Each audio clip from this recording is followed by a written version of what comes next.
Salut à tous, on se retrouve, on est au milieu de nulle part, on est en Slovénie. Les paysages sont très beaux, c'est très vert, il y a pas mal de collines et les routes sont plutôt agréables. Hier on a passé la nuit dans une espèce d'éco-gîte à la déco un peu kitsch, des lumières un peu colorées, ça me rappelait la boîte de nuit quand j'étais étudiant à Tarbes.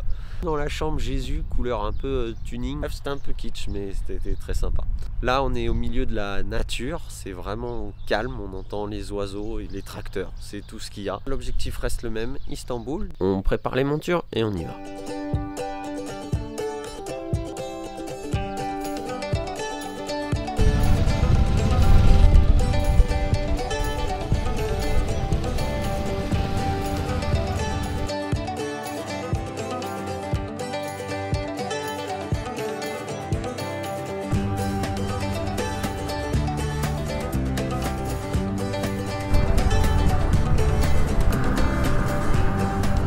Allez, direction l'autoroute encore.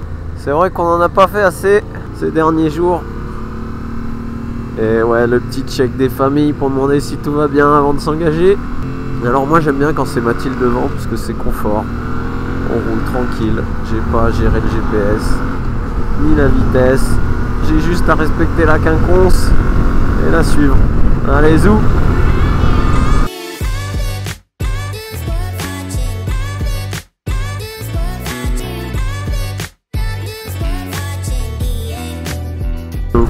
On arrive en Croatie.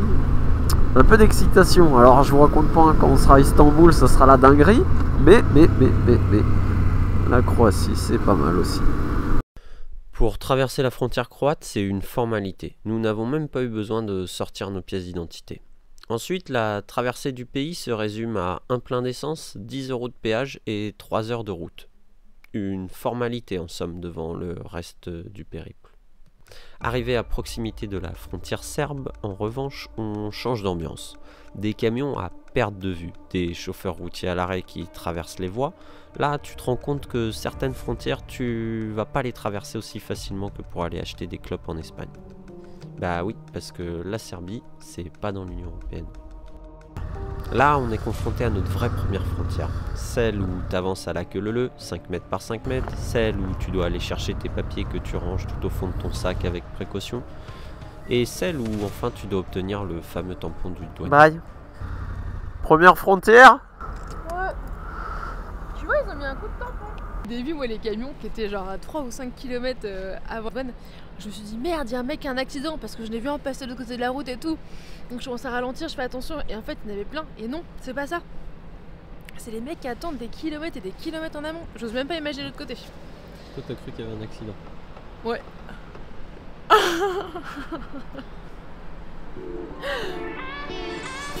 Bon, tu commences à connaître la musique. Les pneus ronds qui deviennent carrés, les bouchons dans les oreilles et on respecte la quinconce. La Serbie en termes de paysage, ça nous a vraiment surpris. Les paysages sont beaucoup moins verdoyants. Je ne sais pas dire si c'est lié à la saison ou bien à l'agriculture, mais c'est assez frappant. Regarde.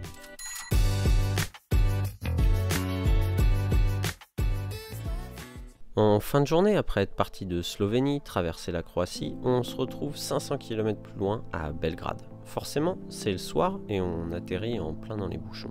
On n'a pas envie de faire d'interfile, on n'est pas pressé, puis je sais pas comment ils conduisent ici les Serbes, un peu n'importe comment. Et puis le périph' parisien me manque pas, donc on peut continuer comme ça tranquillement.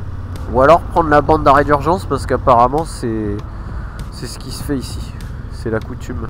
Oui, bah nous on préfère admirer la ville de nuit, prendre le temps d'échanger 2-3 mots à l'arrêt et constater qu'il est possible de prendre le bus directement depuis la voie rapide. Oui, ça nous a surpris. Comme d'hab, on arrive de nuit. Je pense qu'on va avoir un peu de mal avec nos grosses journées là, à pas arriver de nuit. Oh le vieux tracteur à l'ancienne quoi.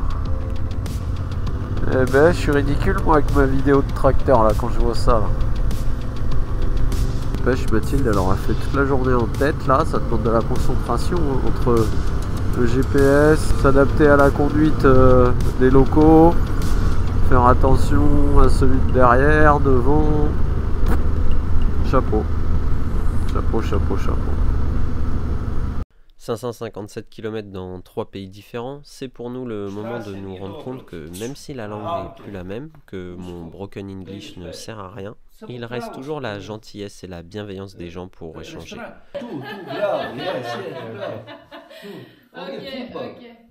Pizza, yes.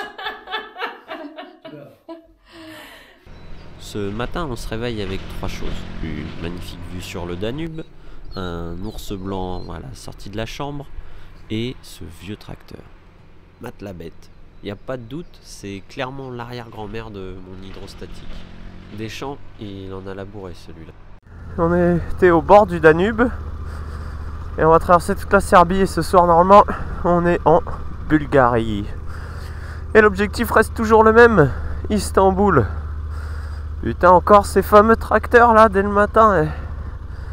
Oh, je vous jure. Incroyable. Allez. Let's go. Quelques kilomètres de national pour admirer le paysage, puis on reprend l'autoroute. Tu connais la musique, les pneus ronds qui deviennent carrés, les bouchons dans les oreilles, et on respecte la course.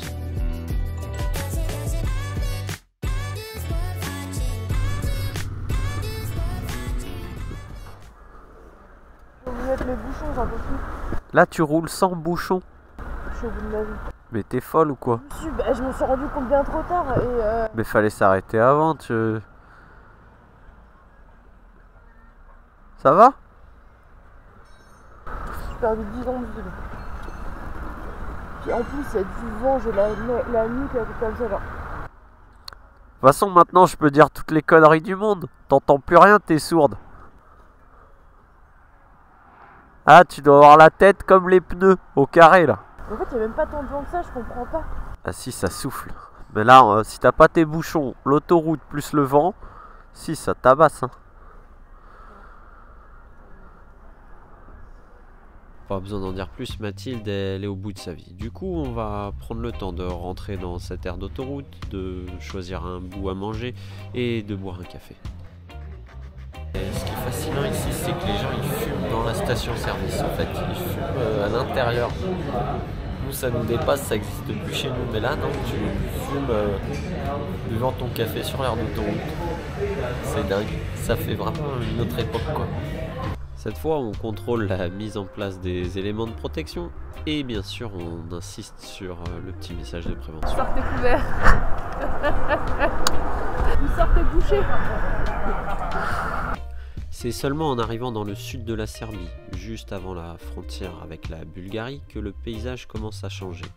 Le relief fait son apparition, le soleil se dévoile et la végétation est de plus en plus colorée.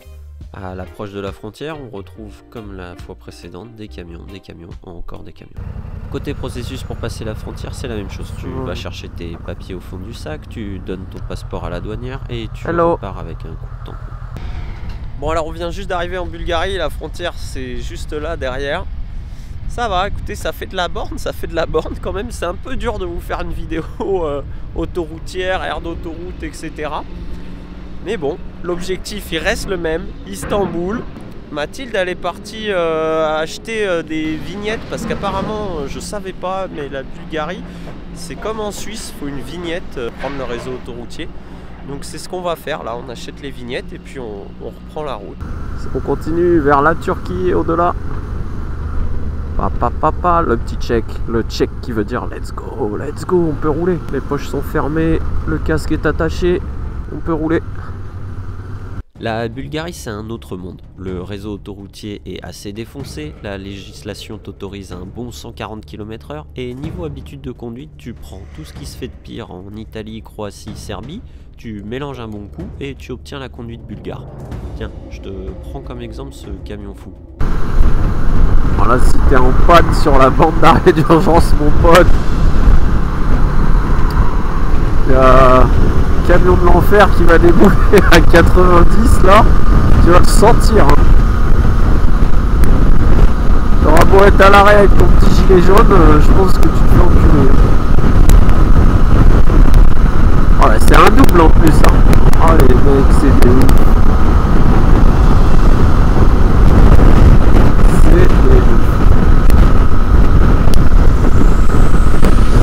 Et une pause parce que si tu cumules le style de conduite bulgare plus l'état de la chaussée, bah le rétro de Mathilde il a décidé de se faire la malle.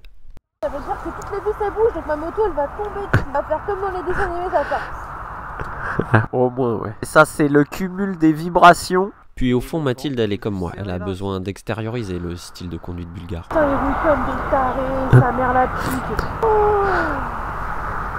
Les routes sont pas terribles, il y a plein de merde, de trous, de machin. En plus on a encore 1 heure de route et il fait nuit. Ça va, tu veux que je passe devant? Ouais. Hein? J'allais pisser. Allez, un pipi et ça repart.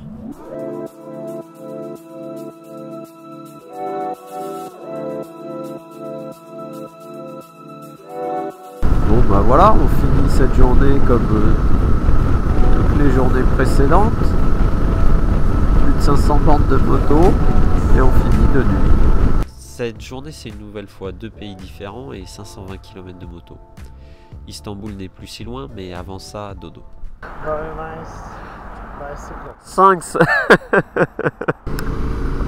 Allez, on prend la route sous un beau soleil bulgare parce qu'aujourd'hui c'est le big day, c'est la Turquie et c'est Istanbul bébé. Enfin putain, on aura mis 6 jours, mais on va y arriver. On aura quand même bouffé de la borne là, hein. Bouffé de la borne, bouffé de la borne. Ça c'est marrant ces pays où t'as pas besoin de faire du tout-terrain pour faire travailler les suspensions. Les routes sont pas mal défoncées et tu peux te dire ouais c'est parce qu'on est en ville, tu vois il y a des sacrés nids de poules. Alors c'est pas pour rassurer mais il y a les mêmes sur autoroute. Quand tu les prends à la vitesse limitée, c'est-à-dire 140, et bah pouf, il y en a un ou deux, tu serres les fesses, hein. Tu les vois arriver, t'es lancé, tu serres les jambes et tu dis waouh. Allez, vol, survol. Il nous faudra 2 heures pour enfin s'approcher de cette fameuse frontière qui commence sérieusement à te dire que tu vas quitter l'Europe et que tu vas vraiment vers l'Orient. Rapproche de la frontière. Istanbul, quand tu vois ça sur le panneau, c'est bien. Tu la sens cette douce odeur de safran là? Moi non plus. Je la sens pas encore, mais je l'ai dans la tête. Et on va y arriver. Quand tu t'approches de la frontière, tu constates 2 choses. Les immenses drapeaux qui flottent au loin et ce gigantesque bâtiment noir au milieu de nulle part. Le Golden Eyes Casino. Tout droit sorti d'un film de James Bond, tu te demandes bien qui vient jusqu'ici pour jouer au casino. On s'arrête juste avant la frontière, histoire de se préparer à sortir tous nos papiers, s'hydrater un peu et puis décompresser. Bah oui, parce que des grosses frontières comme celle-là, t'en passes pas tous les jours. Là, on va vraiment quitter l'Europe pour de bon. Voilà, on vient juste de passer la frontière avec la Turquie. Bon, ça s'est plutôt bien passé. C'est un processus administratif assez long où on a dû sortir et rentrer, je sais pas, 3, 4, 5 fois les passeports, permis, passeport et papier du véhicule. Voilà, donc on est passé en Turquie. On a mis, je pense, une petite heure à passer la frontière. Et on a reperdu 1 heure parce qu'il y a un changement d'heure. Tu fais 300 mètres et boum, il est 13h d'un côté de la frontière, tu fais 300 mètres plus loin et il est 14h. Et c'est pas fini, la journée n'est pas finie parce qu'objectif Istanbul, je sais pas si on y arrivera. Si on y arrive, tant mieux, sinon ça sera demain. Et voilà, on va reprendre la route, on s'hydrate parce qu'il fait chaud et on va reprendre la route. Notre premier contact avec le bitume turc est plutôt bon. On a quand même pas mal de kilomètres dans les cale-pieds, mais pour l'instant ça se passe plutôt bien. On croise quelques motards turcs en GS, ce qui nous permet de constater que le salut motard fonctionne aussi ici. En revanche, à l'approche d'Istanbul, c'est là que les choses se gâtent. Une petite marche arrière sur la bande d'arrêt d'urgence. Oh bah oui, c'est gratuit. Ça déboule clairement de tous les côtés. C'est un truc de dingue, hein? C'est sportif. Les dépassements s'enchaînent et on comprend pas tout.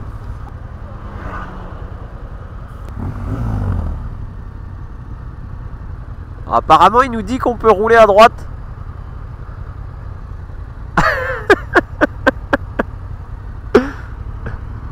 À ce moment-là, les voitures, elles commencent vraiment à nous coller. Putain. Ouais. Les mecs, ils roulent en force de chez en force. Pas habitué. C'est assez dur quand t'es motard, que t'arrives à l'étranger dans une grande ville comme ça. Voilà, la route, je vous dis même pas comment elle est grasse. Ça va. Je sais plus ce que je disais. Si, c'est assez dur de savoir. Voilà, la route, comment elle est grasse. Et là, il y a des mecs qui ont fait la vidange sur la voie d'insertion. C'est assez dur de savoir ce que tu peux faire, pas faire, c'est quoi la coutume, interfile, bande d'arrêt d'urgence. Franchement, à ce moment-là, on n'emmène pas large. Entre les voitures qui te poussent, la chaussée pleine d'huile, la fatigue liée à l'accumulation des kilomètres, clairement, on n'emmène vraiment pas large. On finit même par se sentir en danger sur cette route. On prend le temps de discuter, savoir si on ferait pas mieux de faire comme tous les autres motards. Je pense que la norme, c'est la bande d'arrêt d'urgence, hein. Bah, c'est peut-être là qu'on sera le plus en sécurité, quoi. On teste tranquille. Apparemment, ils font tout ça. Alors, je sais pas si c'est bien ou pas, mais moi, ce que je veux, c'est faire ce qu'ils font tous pour rouler en sécurité. Si la sécurité, c'est la bande d'arrêt d'urgence. Bon, là, maintenant, il y a la police derrière, alors. C'est de pire en pire.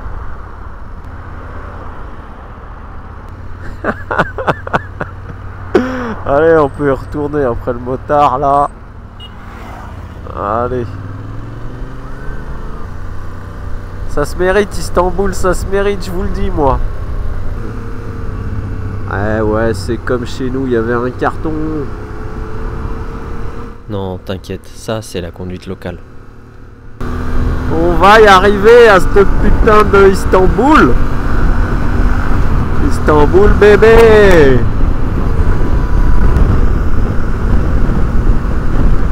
Oh là là, le dingue, comment il l'a doublé l'autre. Oh les mecs, mais ils rigolent pas quoi. On finit par arriver en centre-ville. Le style de conduite est plus cool, mais la charge mentale reste élevée quand t'es pas habitué. Puis comme d'habitude, on finit de nuit. C'est stressant parce que nerveusement c'est engageant quoi.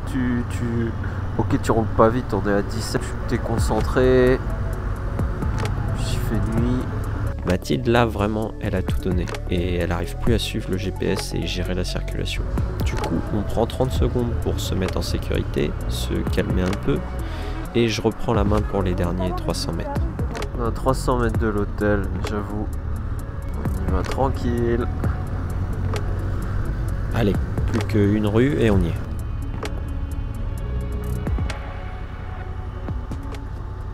Ça y est, on est arrivé. Putain, la conduite à Istanbul, c'est épuisant. C'est épuisant. On l'a fait. On est parti de Paris il y a 6 jours. On a traversé 9 pays. Alors, c'est pas du tout pour dire qu'on a fait une performance. C'était pas le but, mais le projet, c'était d'aller voir le monde. Et le monde vraiment à l'est. Donc, c'était de s'extirper de l'Europe. Un peu comme une fusée SpaceX qui décolle. Ou Ariane, parce que sinon, je vais en fâcher certains. Et donc, on l'a fait, on a mis cette putain d'impulsion qui nous a fait faire 2800 km, je crois.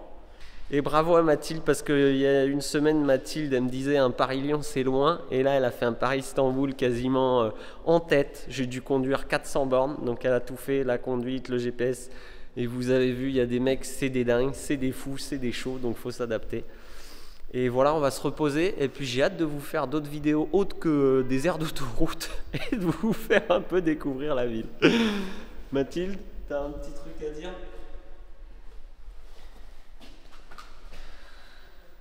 Rien. Voilà, le silence en dit long. Allez, j'ai hâte de vous retrouver. Quand je conduis comme ça là.